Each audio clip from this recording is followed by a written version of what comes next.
नमस्कार, आप देख रहे हैं हिंदी खबर का डिजिटल प्लेटफॉर्म। आपके साथ मैं हूं चित्रा सिंह। यूपी के प्रयागराज में महाकुंभ 2025 का शुभारंभ हो चुका है। ये धार्मिक आयोजन न केवल लाखों श्रद्धालुओं की आस्था का केंद्र है, बल्कि देश विदेश की नामचीन हस्तियों को भी अपनी ओर आकर्षित करता है। इस बार महाकुंभ में शामिल होने के लिए विदेश से खास मेहमान आई हैं, और वो खास मेहमान हैं एप्पल के दिवंगत को फाउंडर स्टीव जॉब्स की पत्नी लॉरेन पॉवेल, जो कि प्रयागराज पहुंची हैं। दुनिया की सबसे अमीर और प्रभावशाली महिलाओं में शुमार लॉरेन इस बार वे न किसी तकनीकी सम्मेलन के लिए आई हैं, न ही किसी बिजनेस डील के लिए आई हैं, बल्कि वो आई हैं साधना और आध्यात्मिकता की तलाश में। लॉरेन पॉवेल जॉब्स इन दिनों प्रयागराज में निरंजनी अखाड़े के आचार्य महामंडलेश्वर कैलाशानंद गिरी महाराज के आश्रम में रुकी हुई हैं। इस दौरान वे साधुओं की संगत में रहकर कल्पवास करेंगी। ससंगम के तट पर निवास कर वेदा अध्ययन, व्रत, सत्संग और ध्यान करने को कहते हैं। उनके गुरु कैलाशानंद महाराज बताते हैं कि लॉरेन को भारतीय परंपराओं और सनातन धर्म में गहरी रुचि है। महाकुंभ के इस पावन मौके पर लॉरेन 14 जनवरी को शाही स्नान और 29 जनवरी को मौनी अमावस्या के दौरान स्नान करेंगी। लॉरेन को इससे पहले शनिवार को वाराणसी के काशी विश्वनाथ मंदिर में अपने गुरु के साथ पूजा करते हुए देखा गया था।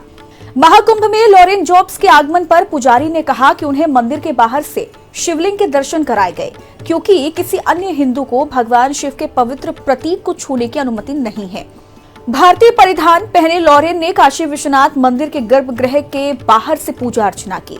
लॉरेन की हिंदू धर्म में गहरी रुचि के चलते स्वामी कैलाशानंद जी महाराज ने उन्हें कमला नाम और अच्युत गोत्र प्रदान किया। आपको बता दें कि ये वही लॉरेन है जो अपनी संस्था इमर्शन कलेक्टिव के जरिए शिक्षा, सुधार, पर्यावरण संरक्षण और सामाजिक न्याय जैसे मुद्दों पर काम करती हैं।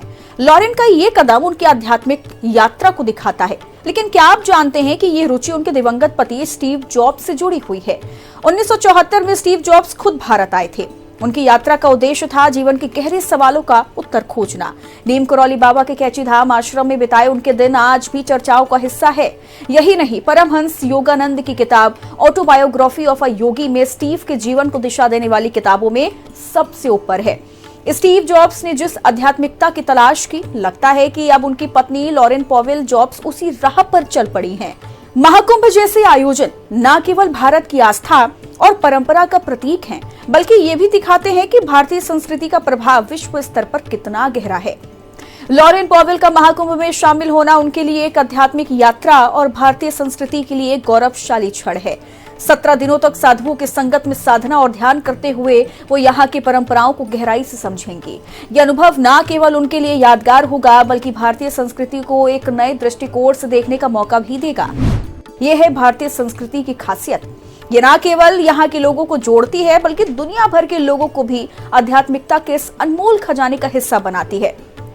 क्या लॉरेन पॉवेल जॉब्स का ये कदम भारतीय संस्कृति की वैश्विक पहचान को और मजबूत बनाएगा? आपके क्या विचार हैं? हमें कमेंट करके जरूर बताइए।